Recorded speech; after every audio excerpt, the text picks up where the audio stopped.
Je, umebeba nini katika moyo wako? Moyo wako umebeba nini? Unapojifunza katika kitabu cha Marko Mtakatifu kuanzia sura ya 7 mstari kuanzia wa 14 na 15 na 16 na kuendelea, kuna aina nyingi za mioyo ambapo kuna vitu vingi ambavyo mtu anaweza akavitunza katika moyo wake.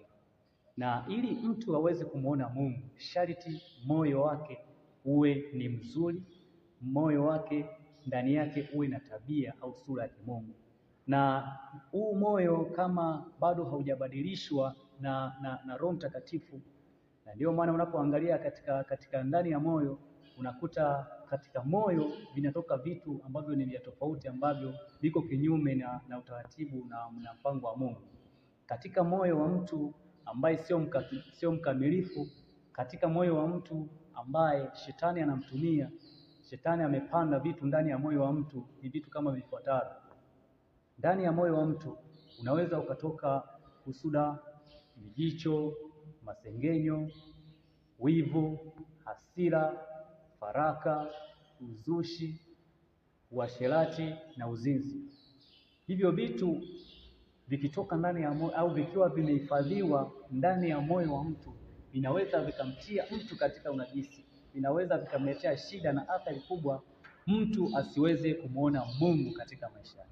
Kwa hiyo anaweza akajitahidi kadri awezavyo, lakini mwisho wa siku hawezi akapata mafanikio, hawezi kumwona Mungu, hawezi kuenenda katika ukamilifu.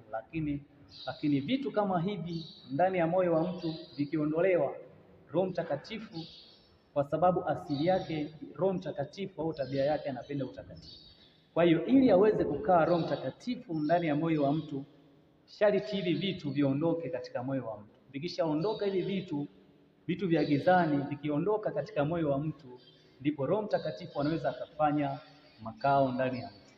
Na sio kufanya makao ndani ya mtu, bali anasema kwamba huyu Mungu atakuwa pamoja na huyu mtu, atamwomba naye atasikia. Kwa nini? Kwa sababu ameviondoa vile vitu vimeondoka katika moyo wa mtu, vile vitu vichafu vimeondoka katika moyo wa mtu.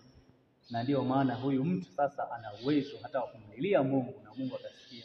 Ana uwezo wa kusoma neno la Mungu akalielewa. Anaweza akafanya maombi yakajibiwa, kwa sababu vile vitu vya giza vimeondoka katika moyo wa mtu. Mungu wa mbinguni akubariki sana.